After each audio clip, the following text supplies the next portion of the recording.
grew up with my my mom and my dad and my sister. I have a younger sister. Oh, okay. And we grew up in San Diego, and it was great. I mean, my mom, she would always say, "Oh, Matthew," she called me Matthew.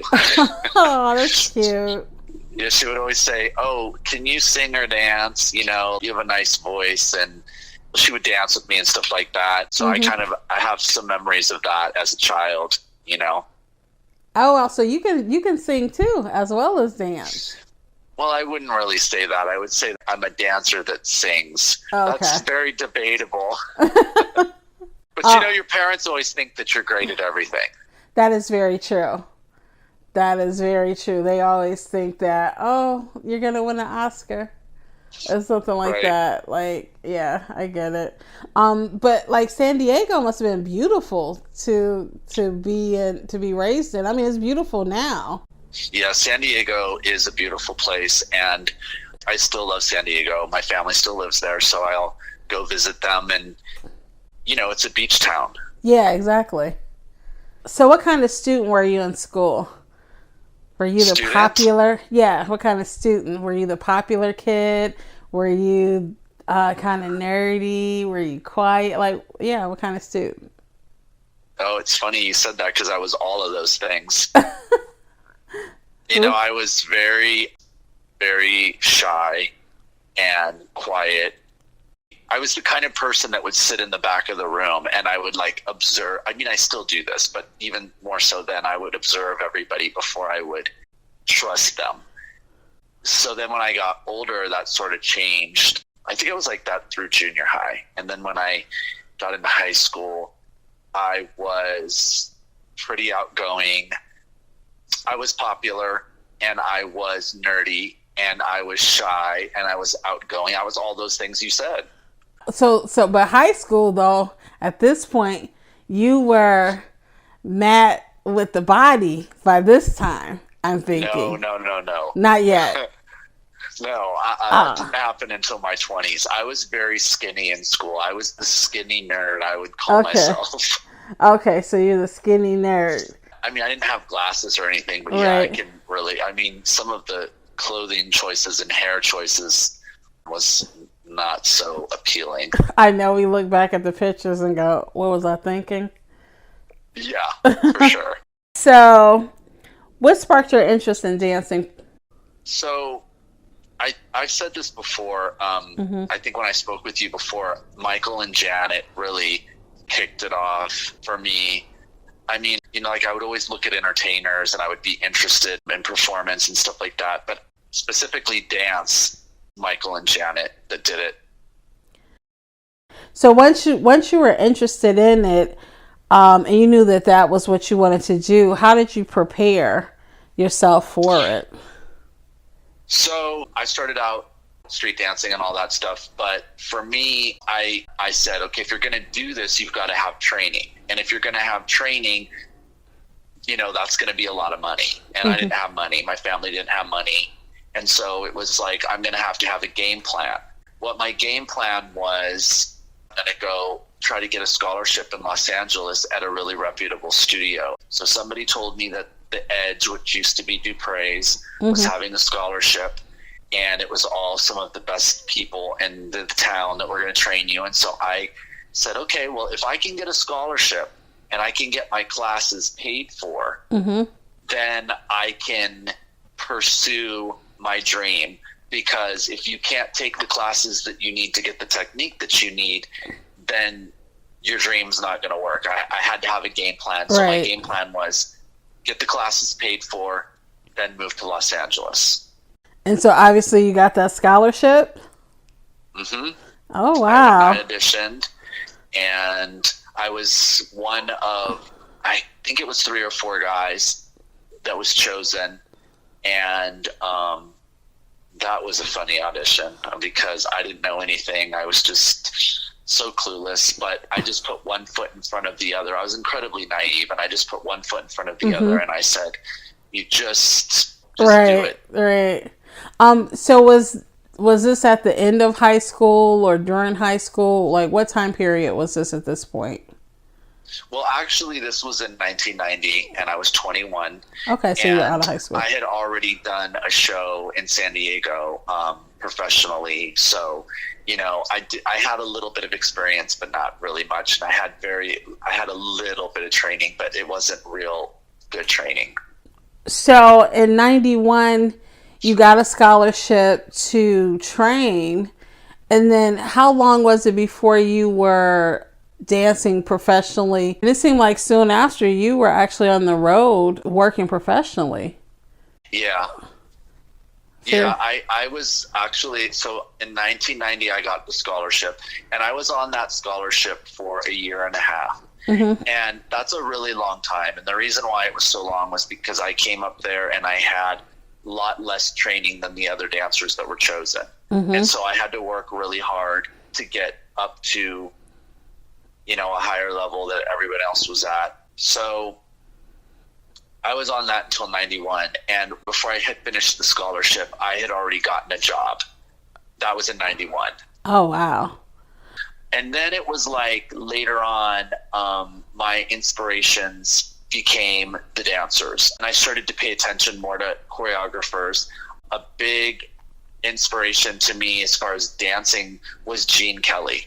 Yes. I mean, gosh, what a dancer. I mean, and to me, Gene Kelly was probably, he epitomized to me a male dancer. Mm-hmm. In my eyes, what a male dancer was, what I would aspire to be.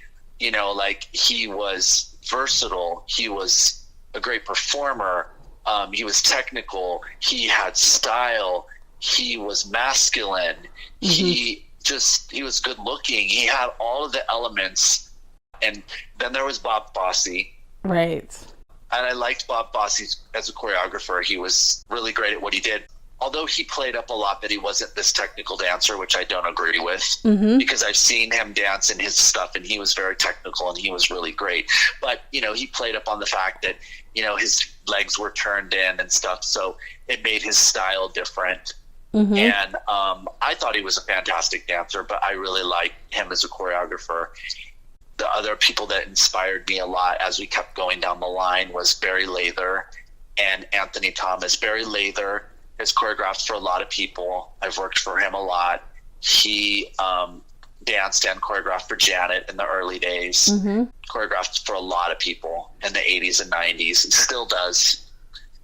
And Anthony Thomas did the Rhythm Nation choreography. No one was doing that style back then. Right. Really. Maybe Michael had done a little bit, but mm-hmm. I loved that they had done so much different stuff. Those were pretty much the people that inspired me as far as performers and dancers. So who were your influences? I had a lot of influences that were not only dancers. The dancers came later. In the beginning, singers inspired me. The very first person that I really liked, I had every single album, was Pat Benatar. Uh-huh. I really liked, she was a great singer, mm-hmm. and I really appreciated her talent, her voice. And then the first person that was more, I would say, of a creative performer, singer that I really got into was actually Cyndi Lauper. Oh, wow. Yeah. Absolutely. I loved her because she was so different. And mm-hmm. it was like, there was nobody like her. And I remember being a kid and seeing like she had like a checkerboard on the side of her head, and I thought she was bitching. Right. And I was just like, it had different videos back in the day, before dance. It was right when I think the only one that was out was Michael and Madonna and Cyndi Lauper. Mm-hmm. So you had Dance with Michael, you had a little bit of Dance with Madonna. Cyndi Lauper was more of a performer. Like, we didn't have all of the dance choreographed videos that we had later. Mm-hmm. So she was inspiring to me because she was just so different that I loved that spirit. Be yourself and don't be a clone. And absolutely. So what about working with Michael? And we're talking about Michael Jackson. I'm excited. It was obviously an incredible experience. One of my biggest jobs ever. But one of the things that I remember about that job was that we would learn very difficult intricate. I'm talking about when I was on tour with him. Mm-hmm. We would learn very difficult, intricate choreography, and it would take forever. And then it was very, it was a group of us, like, because in the Smooth Criminal video, he does this, the section in there where there's no music and they're doing like yelling and they're stomping their feet and all that. Mm-hmm. We sort of had some choreography that we had learned that was kind of like that. And it was very intricate. The timing of it was not easy. And so it would take us like almost an entire day to get it. And we were all like frustrated, and then we would get it. And then it would be like the next day we would come in for rehearsal and they would scratch it and they'd say, well, Michael doesn't like it. Oh no. Okay. And you'd just be like, we spent like an entire day trying to get that. It was so intricate and he doesn't like it. And so there was a few days, I think that happened a few times, that they would go through choreography that we never ended up keeping because he was very particular. Mm-hmm. So there was that. And then I know that was just one of those jobs too, where you're working with someone like that. So there's a lot of pressure to get things really right. And I remember when we were about to go on the road, they would make us, to make sure that we were really on point, each one of us had to do the entire number by ourselves in front of all of in front of our peers, in front of the choreographers. And talk about nerve-wracking. Oh, you're just wow. like, oh, I'm doing the entire number by myself for all of you. Mm-hmm. But that was how much of a perfectionist he was, and how tight his choreography was, is that they wanted everybody really clean. Right. There's a lot of things I could say about that. I remember the first day that Michael came to watch us, because Edgar and I were flanking him, he was particularly paying attention to Edgar and I. He made me really nervous, mm-hmm. because he was staring so intently at me and Edgar without any expression. And you're like, is he mad? Like, does he not like what we're doing? Are we just screwing it up? And it's right. like, it was as if his eyes were burning through. I just remember thinking, oh my God, like, it just made me really nervous to have him watching me for the first time. Like, you're going to be next to me, mm-hmm. so I'm looking at you. But that was like, so you found out later that he actually selected you to flank him. Like, that wasn't someone else's decision. That was his decision, that you and Edgar were going to be the two who were going to stand next to him during a particular dance routine, right? Yes, and I did find that out later, much, much later. But yeah, and that was pretty amazing. And because of that, it wasn't just choreography that was on his mind. He saw the whole picture. Mm-hmm. It was everything. It was the sets, it was the costumes, it was the performance, the expressions, the hair. Oh, that's another whole story, is the hair was a hilarious story on that tour. I mean, I'm surprised that I didn't leave that tour bald. Really? Because I came in on that job with black hair, and mm-hmm. it was like the late 90s. So when they had those long bangs, the guys had the long bangs, that mm-hmm. was popular. So I had this like long floppy bangs with black hair. They said, you got to go get your hair done. So I go to Michael's hairstylist to get my hair done. She dyes my hair blonde. What? The whole entire hair is blonde, and it's like light blonde. It wasn't even like a dark blonde. It was like white blonde. Oh, wow. And okay. I've got this floppy hair. It was black. Mm-hmm. Now it's blonde. And it actually, I'd never done that before in my life. And it actually looked really good on me. And so I went, mm-hmm. they sent me back to rehearsal with my hair to finish rehearsing. And I remember going in, and the other dancers were like, well, your hair looks really good like that. And I actually really liked it. And mm-hmm. I'm so bummed I never took a picture of it, because it never looked like that again. But wow. I'm like, okay, well, so we went from black hair to blonde hair, and it's cool. The next day I come into rehearsal and they say, you got to go back to the hair lady. I'm like, why? Michael doesn't like it. He wants you to have different hair. Okay. So I go back to her. She chops all my hair off. She dyes it black, and then she dyes the top pink. What? I've gone from floppy black hair to blonde hair, back to black chopped hair, to pink on the top. So it's black all around and then pink on top. Right.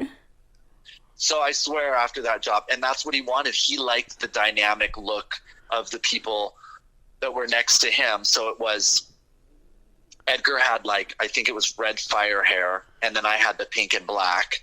Oh, wow. Which was really fun when we were on break to come home from rehearsal. Like if I came home from rehearsal and we weren't on the road, to go home and walk around with that hair, I was always wearing hats. Oh my gosh, And, I bet. I mean, after that job, my hair was just toast. Oh, wow. I would think. So of all the dancers that you've danced with, you've competed against, were there any dancers that intimidated you? When you saw them, you were just like, uh-oh, I got to bring my A plus game. Yeah, there was always people that they're putting you up against them, and you've got to bring your A game for sure. But dancers didn't intimidate me. There's a lot of times where I'd heard other people, particularly dancers, would say things like, oh, well, that person's can do, 6 turns, or they've got great extension, or they're really great looking, or they've got a perfect body, and I have to do X, Y, and Z to compete with that. And I learned very early on that I was my own person, and I had my own talent and my own abilities, and whatever I could do, somebody else couldn't do. Like I would say, okay, this person may be able to do 6 turns and fall into the splits, or this person does gymnastics, or this person's a ridiculously incredible hip hopper. And maybe I'm not all those things, but then I would say, but then I've got this that they don't have. And so I would always compete with myself. I wouldn't compete with other people. So I would say, you're going to get this job. You're going to go in there and you're going to kill it for you, knowing, Matt Sergar, you did the best damn job you could have done, instead of being intimidated or having to compete with someone else. Now, there were dance teachers that absolutely intimidated me. If you want to talk about intimidation, it was dance teachers. And there was a dance teacher named Jackie Slight. She was a jazz dance teacher. And she was intimidating to me because she had a reputation. Her class was hard to me, and she was very into using the floor and very into being, if you were a big dancer like me, you better dance big. And I had this thing where I got yelled at a lot because I would dance small, because I was into the street dancing thing. I'd be into my own little vibe, my little freestyle. And they're like, no, get out of yourself. You're big, you're tall, make it bigger. She was one of those. So she would get on me, and she was one of the intimidating ones for me. Death Becomes Her? Yeah, with Meryl Streep. Yeah. How did that go? So that was my second job. I had just finished the Jody Watley video. My agent, Tim O'Brien, came onto the set, and he brought the choreographer for Death Becomes Her. His name was Jeffrey Hornaday. And he choreographed like the Madonna's Virgin Tour and a bunch of other stuff. And so he brings him on the set to meet me. And I mean, it's so funny because they don't do that today. I don't think they do. I don't think they bring choreographers onto jobs to meet dancers. I think that it's like, you're just submitted and you get picked or you go whatever. But like that was the early days where agents really worked hard for their money. And so he was really working it. So he brings Jeffrey Hornaday to the job, and he says, I wanted him to meet you, Matt, because he's got a movie coming out with Meryl Streep, and we were thinking about, hiring you for this. And so I meet him. He watches a little bit of the shoot with Jody Watley, and then I get called a couple days later that I got the job on the movie. And so that was a really cool experience, because Meryl Streep, to this day, I would say there's 2 people, Michael Jackson and Meryl Streep, that are 2 of the most amazing people I ever worked with, not because of who they are and what they've done as far as their status, but as people, really good people. Meryl was so kind to all of us, and she was really appreciative of us, and I really enjoyed working with her a lot. She's a great person. And I was so young. I was still, I think, 22. And here I am on my second job. And I'll never forget. I think we'd only been rehearsing 2 or 3 days, and we're on a sound stage, and I'm walking, it's early in the morning, and I'm walking across the stage, and here comes Meryl walking towards me, and she's got this little girl with her. And so I'm just going to walk past like you do with a lot of celebrities, because they're not always so personable with the talent all the time. So I'm walking past thinking she's not even acknowledge me. And she stops. That's her daughter that's with her. And she says to her young daughter, "I want you to meet somebody. This is Matt." And I'm thinking, you know my name? I know. Okay. Wow. Because it wasn't just me dancing. There was probably like 10 of us. She's like, "This is Matt, and he's one of the dancers." And I was like, wow. And then after the shoot was all finished with, she was like, "Everybody come to my trailer, and we're going to take pictures." And she was really great about that. And she had written out, she had this little playbook in the show. They used this little, like, the scene was, she was being watched in a performance on stage by Goldie Hawn and Bruce Willis. And so they had this playbook with Meryl on it that you can see in the movie. So she had extra playbooks. And so she had signed each one of the playbooks to each one of the dancers personally, which I still have, and given it to us, and then taken pictures. And I remember her being so gracious and so kind that today when I see her on anything, winning awards, I say that woman deserves every award she gets, because not only is she one of the most talented actresses that's ever lived, but she's a very good person. Oh, that is so nice. Because that, like you said, that's not everybody, No. That you meet, particularly at that level. So Austin Powers, can you tell me about that? Yeah, that was a great job. I really enjoyed it because I was working with Marguerite Derricks, and I had worked with her a lot, and I liked working with her. And they had these tattoos that they put on my neck and my chest, and we were in the prison scene. We were dancing with Mike Myers and Mini-Me, and we were dancing to Jay-Z's song, Hard Knock Life. Okay. So, they put these tattoos on my chest and my neck. And so I'm in the makeup room getting that done, which took a while. And it was just a really cool experience. The thing I really am very thankful for with my career is that I had a lot of different experiences. It's like some people stay in the same arena, but I got to do different things. And I liked that because it was another different experience. And Mike Myers he was such a perfectionist. The director, Jay Roach, sort of let him take the lead a little bit, almost like he was co-directing.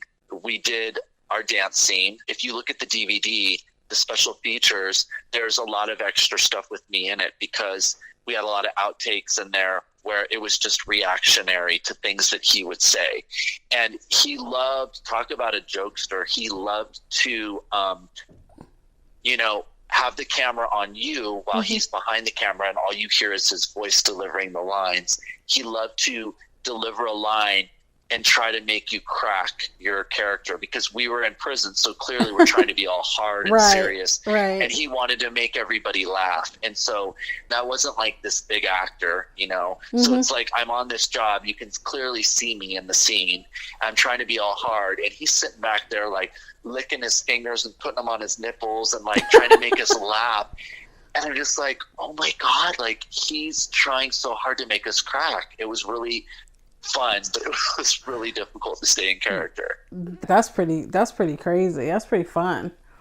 Yeah, he liked you go off script. Yeah, when you go off script. He liked that. He was like, come on, let's go off script and try to do, the scene where, and he was just being all silly and stuff. And so there's some of those outtakes on the DVD, which I always laugh at because I remember what I was thinking. I'm thinking to try to stay in character here, and you're just trying everything to throw me off of it.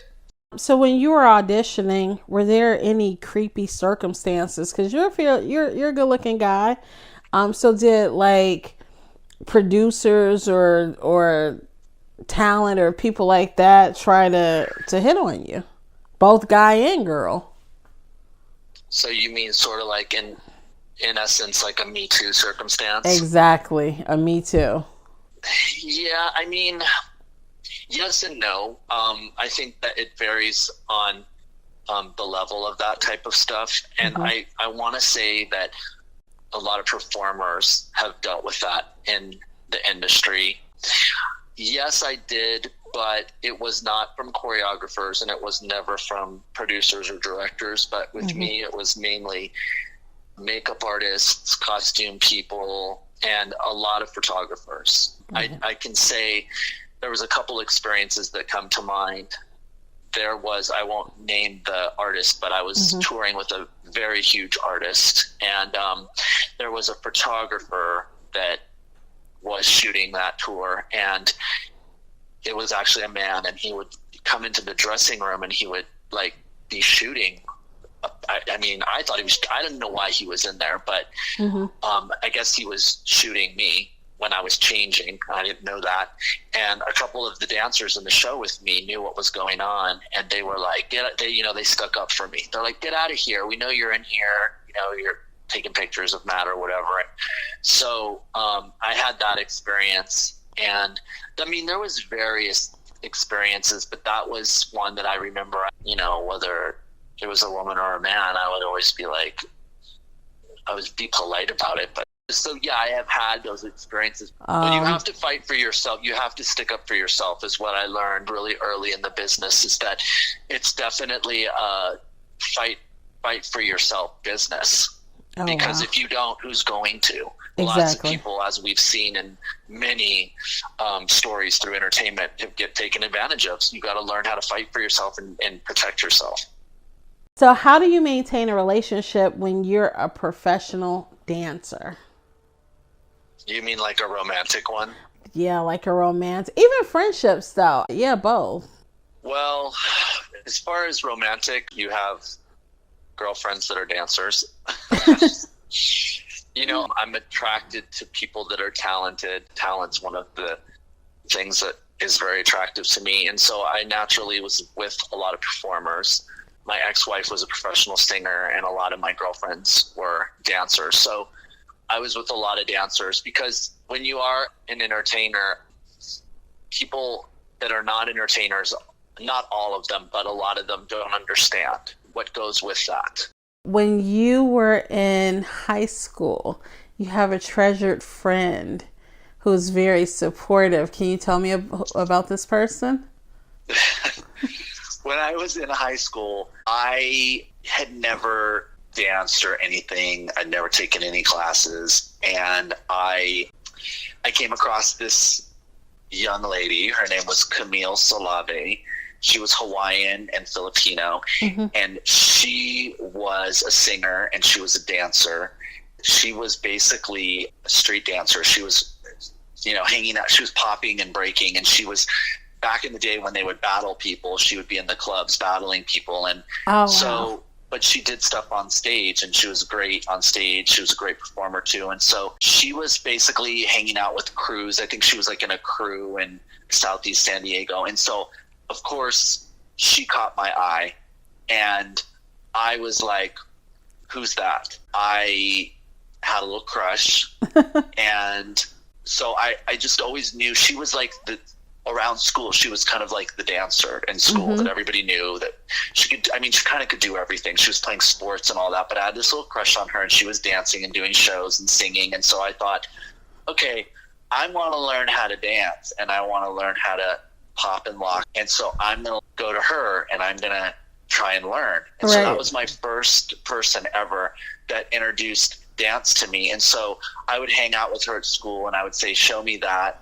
And I would go to her house after school, and she would show me things. And I kind of felt like, I'm going to learn how to dance, and I'm going to get the girl. Right. Because I had ulterior motives here. You know, it wasn't just that I wanted to learn how to dance. I thought, well, if I can learn how to dance and be good enough, which I think I can, then I can catch her interest. And so I was going to kill two birds with one stone. That's what it sounds like? What? I said, that's exactly what it sounds like. Yeah, so I was going to her house after school, and she would teach me things. And like, I remember I was such a fool. I would do knee spins on her carpet with no knee pads, and my knees would be bleeding. And she'd be like, "Are you okay?" And I'd be like, "I'm fine. I'm good. What's the next move?" Just like trying so hard to impress her. And so then we started to dance together and do numbers in the show. And would rehearse together. And I swear, I don't know how she had the patience to, there's people I think that are naturally talented, that have a lot of talent. And she was definitely one of those people. And then there's people that they have talent, but it has to be brought out. You have to learn your craft. It's not just you have to work hard. Yeah, I had to work really hard. And so in the beginning, I did not know what I was doing, and I was a hot mess. And it was like, I remember she would be like, "What are you doing?" We would have like rehearsals where it was pretty hilarious. So then I ended up taking her to my prom. And she ended up, then we ended up going to college together, and we ended up choreographing and dancing in shows in college. And she ended up being my girlfriend because I was very persistent. I was going to get her no matter what it took. We've talked over the years, and she has mentioned to me before, she said, I think that I probably went out with you because I just gave in because you wore me down. There's two things I was very determined in my life, and that was getting a dance career in Los Angeles and getting Camille Salave. We went to college and danced and choreographed together in college, and then we got the show together at City Streets and SeaWorld, and we danced together in that, and we were boyfriend and girlfriend. And we lived together in San Diego, and then we ended up I moved to Los Angeles, and she followed. I remember at one point we lived in LA and we were really broke, and we went through the trenches together. We went through all of the crap that people in entertainment go through. There was some really hard times. We have a history. I remember at one point we were so broke that we entered this dance contest in San Diego where we used to live. We're like, we'll just drive down on the weekend. We need $50. Can you imagine $50? Right, that's a tank of gas now. So we just rehearsed. We were like, okay, we need money for food or whatever it was. So we rehearsed choreographed this number and put this number together, and we went to this thing, and we won. And we got the money, and it was like, it was that kind of stuff. Those are the kind of moments that you cherish, and they're once in a lifetime, and you always remember them. And so she was a very big influence in the early days for me, as far as my dance introduction, and obviously other things. We were in a relationship, a very big part of my life. Do you have any lasting friendships with any dancers that you worked with in the industry? Yes. So one of my friends was Art Palmer. He was on the Rhythm Nation tour with Janet, and he was very, very close to me. He was like a brother, and rest his soul, he passed 5 years ago. And so I was very, very close to him. And there's another dancer named Brandon Henschel who I have remained friends with over the years. But the person that I've probably been the closest to over the years is Lisa Thompson. She was a fly girl on In Living Color and had done a lot of other jobs. But we have been very good friends for many years. Did you guys work together? Like, how did your friendship start with each one of these people? How did you meet them? Oh, on jobs. Like when I met Lisa, so I was doing an industrial or something in some silly industrial, and it was right after she had gotten off In Living Color, and I knew who she was, and so I was like, oh, that's Lisa Thompson from In Living Color. And it was weird because I remember that she was sort of, it was like, we kind of, I don't know how to say it. I don't know how to explain this. Like, kind of checking each other out, like we were supposed to be friends or something. I don't know. That's the vibe I got anyway, and we did a job together, and we just got really, like, Lisa's really silly. I'm really silly. We both have a really silly side. And we clicked because we would just be really silly together. Then later on, after we did a few jobs together, it was years later that we just started hanging out, and then we started to teach and choreograph together. And she had a very similar interest in things, in styles that I did. And so we started to choreograph together and teach together. And we were kind of like we were trying to do like a little guy-girl duo choreography thing, I guess. But I love Lisa. She's a great person. I mean, that's another one. Talk about talented. Like my ex-girlfriend Camille, Lisa was one of those people that just had a lot of natural talent. Like it wasn't like I never felt like she had to really work at it. It was like, it was just there, right? You know? And she was also a great person on top of it. She's like a sister to me now. It's like I go to her house. She's just a really good person. You've done concert tours. You've gone all over the world in these tours. Has your family started to feel better about you being in entertainment at this point? Or how are they feeling about you being in entertainment?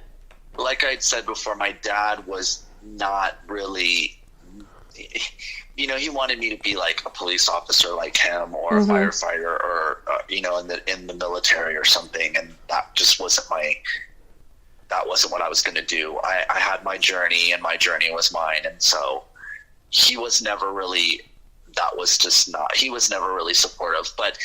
And my mom, she was, you know, I think that she was just probably like a lot of parents worried in the beginning, like, how's my son going to pay his way in life? And like, you know, she was probably thinking, why aren't you doing a regular job? And so, you know, she was never not supportive of it, but I don't think it was ever something that she really necessarily encouraged. But once I started to get jobs one after the other, then she all of a sudden jumped on the bandwagon. And, you know, she was excited to tell her friends about it and show them things, and like, where's that? I want to show my friends. Right. You know, then she was excited about it. Oh yeah, that's a lot of parents. And I think also too, though, I never got into dance for the money of it. I got into it for the love of it. And yeah, there was times where I did make good money, for sure.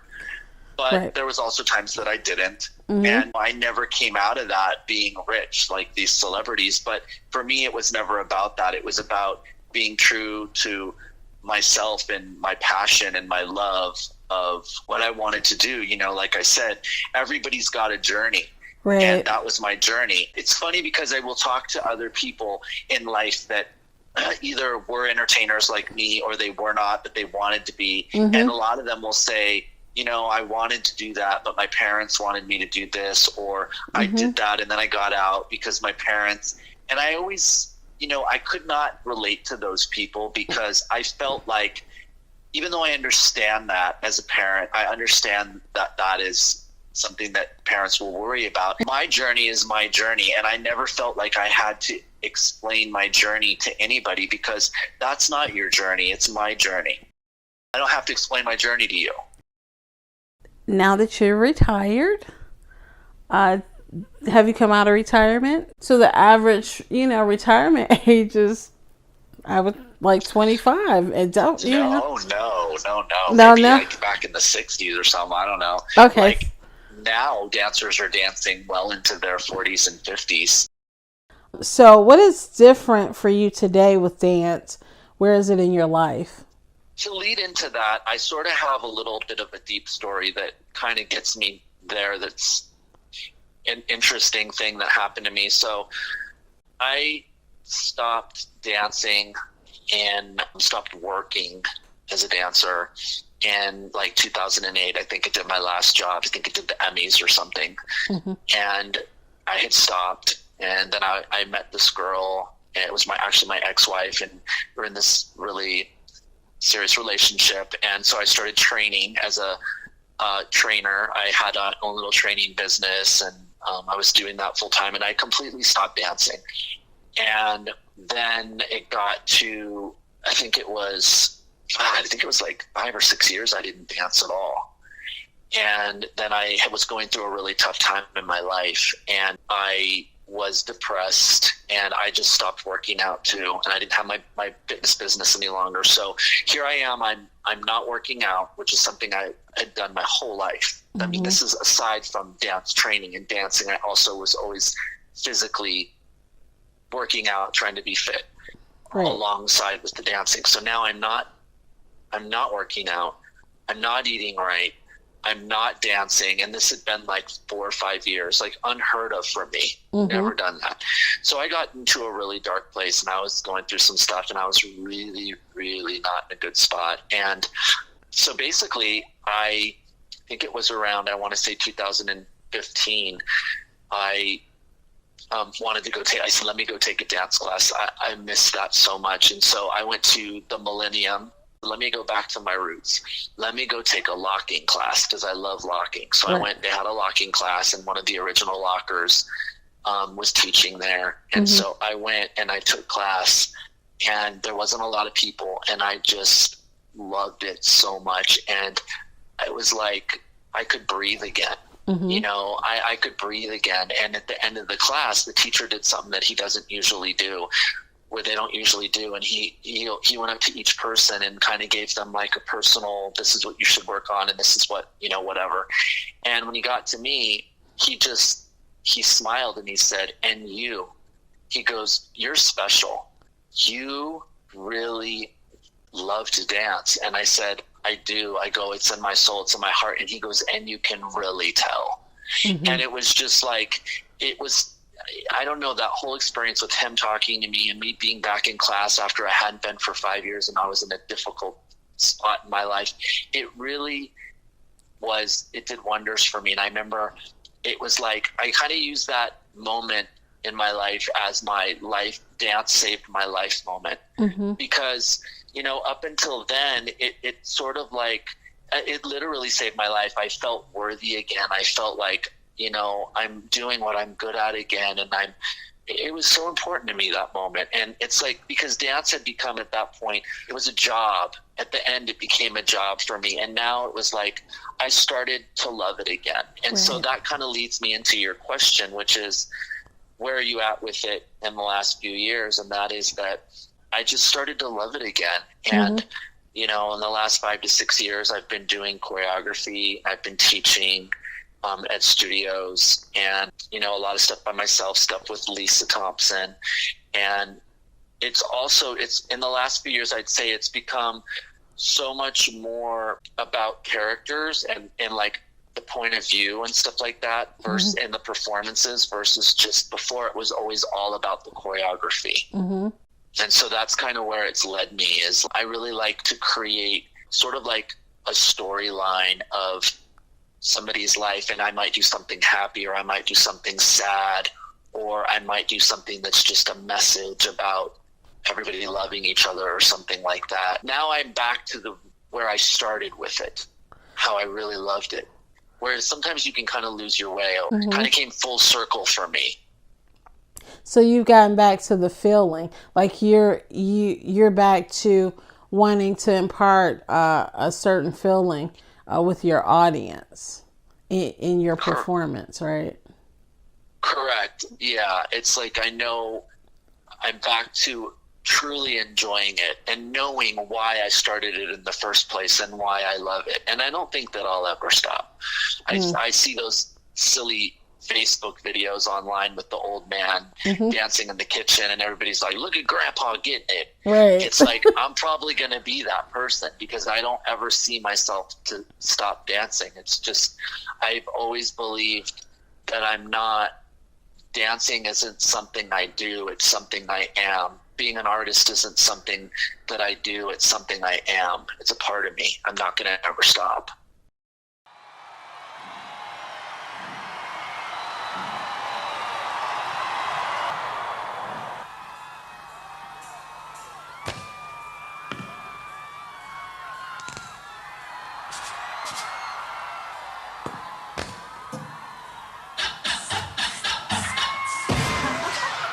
Came at me in sections, beyond desire.